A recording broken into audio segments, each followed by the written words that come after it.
In AAPB's case, there are over 60,000 items streaming online, and it would take a lot of time and resources to listen to 60,000 programs and properly catalog these items. So Fix-It Plus is a crowdsourcing platform developed to edit computer-generated transcripts, helped by, it also engages scholars, content experts, and others with interest in the subject to correct transcripts with minor edits. So it also helps to have local ears listening to these programs to correct specific names or places that computer programs often get incorrect. And so that way, if students or researchers or teachers or the general public are searching our search engines, they can get specific names, dates, places that appear in the transcript or the description.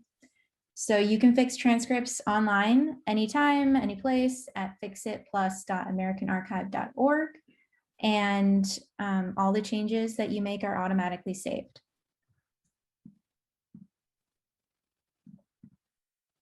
Why is this work important? Here is everything within context. This is a screenshot of the record page for a GBH interview with James Baldwin in 1963. This interview follows a now famous meeting with United States Attorney General Robert Kennedy regarding the state of civil rights in the US. As mentioned, computer-generated transcripts help fill in the blanks when items come to the AAPB without much information. Now, anyone searching for James Baldwin or 1963 or civil rights or Kennedy, etc., would get this transcript pulled up in their search results, which is vitally important for making this content more accessible to the public. So I'll jump into a live demo now of Fix-It Plus. I sent everyone a Fix-It Plus guide that you can refer at any time with helpful details about how to edit or like our conventions or how to get to Fix-It Plus, but just keep that in the back of your mind that that's a helpful guide.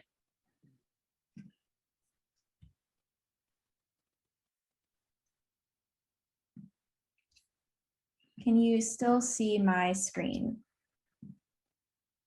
Yes, okay. So Fix-It Plus, like I said, is at fixitplus.americanarchive.org. And this is the home screen.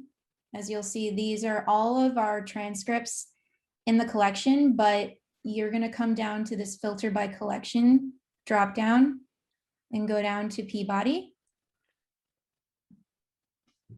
And it's usually best practice to sort completeness most by least, because that will tell you which ones won't need to be worked on because they'll have been completed or not. But these are all new transcripts in this platform, so a lot of them have not even been touched yet, aside from a few. So I have a spreadsheet ready for everybody. There's about 37 items on here, I believe, or 38. And I have a spreadsheet with all those titles so that people can claim the specific transcript that they want to work on. Otherwise, it's just so we don't double up on people working on a transcript. But you'll come here, you can see the title of the program, you can see a little bit of the description, you can see how long the program is. And once you find one that you would like, you click on it. And at the top is the description expanded. But if you want to see this original item within the context of an AAPB page, you can just click this blue link here that says listen to the original audio. And you can see it within the context of AAPB's website. You can play it. Underlying assumption. And you can see the computer-generated transcript here, which will be corrected after today's event. So if we go down, you'll see there's a show conventions drop down up here with a few of our tips for editing. Some things to keep in mind is that when you're transcribing, just focus on the conversation rather than the inflections of a piece. Because like I said, people are going to be coming to the website and searching for keywords or dates. So you're really creating keywords and trying to get the substance of a transcript rather than focusing on ums or ahs or partial words. So you can omit adding ums, ahs, or a's. If there's noise in the transcript, it can also be music. You just put that into brackets. So if there's introduction music at the beginning, you can just do intro music in brackets. Or if there's a door slamming, you can put in the audio that you hear and then door slam within brackets. Pretty self-explanatory. For anything that's not easy to understand, same thing, you can put inaudible within brackets within the sentence. If it's like a word that's kind of muffled behind the microphone, you can put what you hear and then put that one word in inaudible and then continue going on with transcribing. If there are names mentioned within the transcript and you don't know their last name, you can put a question mark before or after the name portion that you don't know. And we, the staff, will come back to it later to maybe fill in the blanks. And lastly, partial words. If somebody begins a word and then they switch to another one, or they begin a word and stutter on it kind of and finish it later, you can put the full word. Some folks really want to put the partial word that they were going to say, and then put in what they actually said. It's up to you, but again, keep in mind that we're really looking for the meat of the conversation, and not so much the inflections. So again, that is part of the conventions tab, which is at the top of the page. So now we get into the actual transcript. And all of these lines are gray to indicate that they have not been edited already. Some transcripts, if they've already been worked on, you'll see that these are green. And so when you're looking at a transcript that is mostly green, I always say go for the gray. Just scroll down until you find the gray lines that need to be edited. So for this one, that's pretty simple because it's all gray. So we'll go ahead and click on the first line, which will hear the audio, and we can edit and hear the audio at the same time. It'll be only a few seconds of audio. 2 days from now, millions of Illinoisans are expected to cast ballots for the So that sounds good to me. I'm going to just finish this sentence. Candidates of their choice. Join.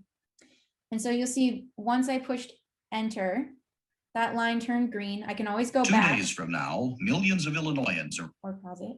I can always go back if I want to put a comma after here or change the spelling. So yep, you can just go ahead and type right in the line or delete the part of the line. Another thing to keep in mind is you do not have to have all of the words that were mentioned per that line, because sometimes the rest of the sentence will be heard, but you won't see the words until the next line. That's okay, because the transcripts on the website, as you can see, are just paragraphs. So they are not time coded. So you don't have to worry about having the specific voiced sentence on that specific line. So just think about it as just paragraphs that are going to ultimately come together. And you can keep track of your progress up here in the corner. It'll tell you you've done 2 lines, which is 0.3% out of 574. That may seem scary. Do not be scared that there are 574. It goes by quickly. That's just to kind of give you a better idea of how much time you'll be on a transcript. But we'll continue just for a few more lines to get more of your bearings here. Join us now as we recall the sounds and voices of the campaign between Governor James Thompson and State Controller Michael McAllis.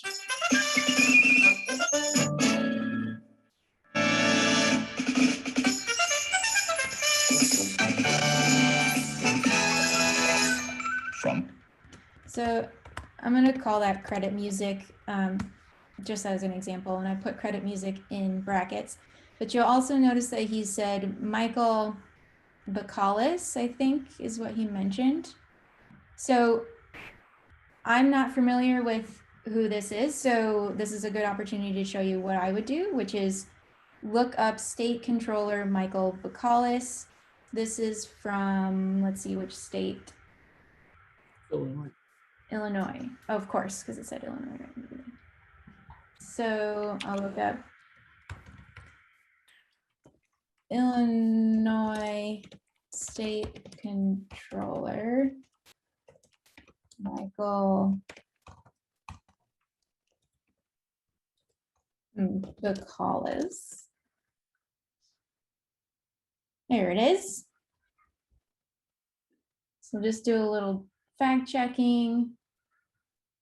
Yep. So I'll just go ahead and copy how they spell his last name. Delete this and paste it in. So are there any questions at this point before I continue on? You might have said it already, but did you talk about how, if there's like multiple speakers, like how to kind of show that? That's a good point. So I'm not sure if there will be other speakers within this program, but if some have like a host. 2 days from now, like this millions of person, Illinoisans are expected to cast ballots for the candidate. then I would put host in brackets. And then when his guest speaker comes on, then I can put guest in brackets before he starts speaking.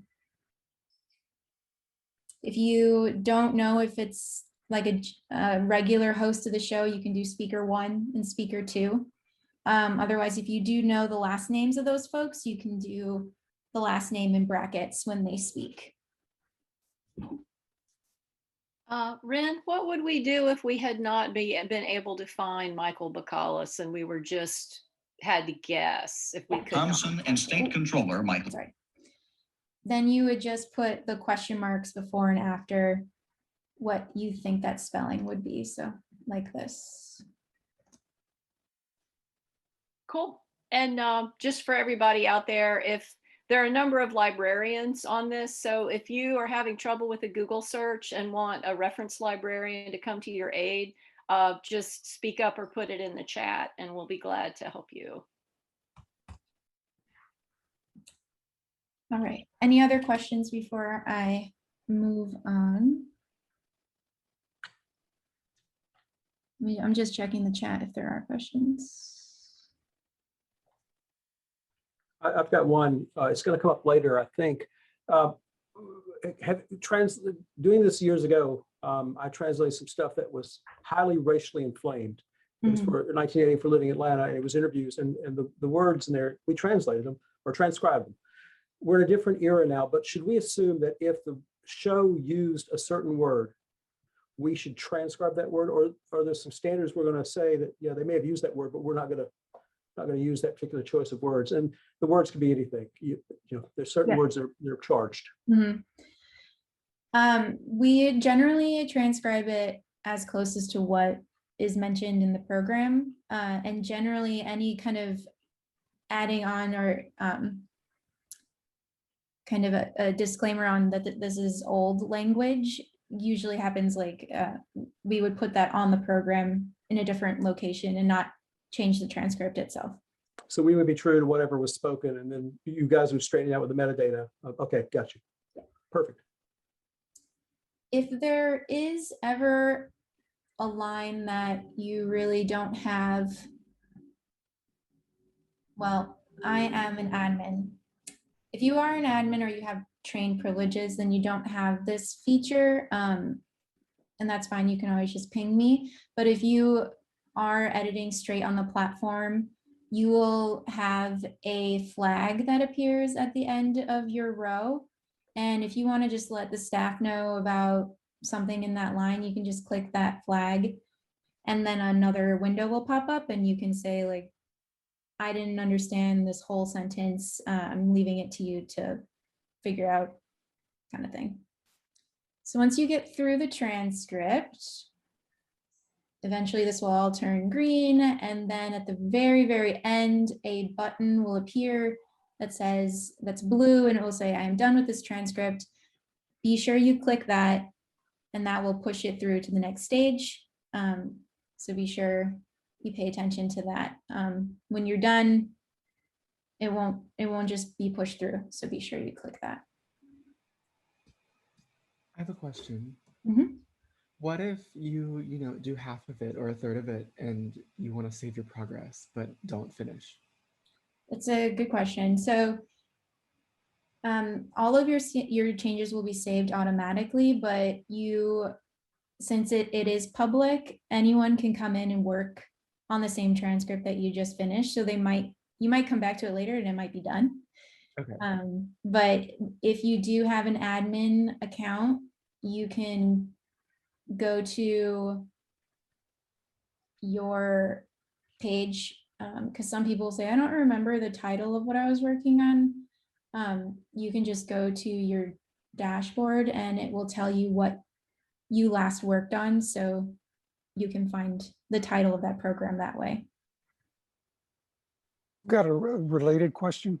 Mhm. Is this something we're doing just today, or is this something you go back to over a period of days? You can do it anytime. Yeah, so this platform is up 24/7 and it's for all of our collaborators. So today we are highlighting just the radio content in the Peabody collection. Right. So today, by showing up today, you're really not even obligated to do this if it doesn't look enjoyable to you. Our expectation, our hope was that you would work on it today. But if you enjoy it and want to do more, we would love for you to come back. GBH has a number of volunteers who regularly help out in this way, and we would certainly love. There are 4,000 hours of content that were preserved under this grant.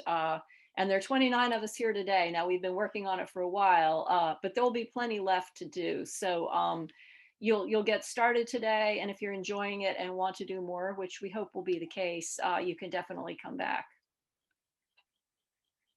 I just want to say, as we keep, getting things digitized and as things keep getting added to the AAPB, more things will be appearing on this site. We're not limited to these just 37 transcripts. There'll be a lot more in the future. So that was a rundown basically of the transcript itself. I just wanted to come back to the home page to show you what a transcript in progress would look like. The progress bar is at the bottom here, and you'll generally see 3 different colors. If it's yellow, it means that one person has worked on the transcript and it's been 46% completed and either needs someone to, so the person editing this wasn't signed in, so this transcript needs 2 people. So that second person can come in and do their review, and if their reviews match the first person, then it usually will turn green up until the point where it differs. But usually people's edits match.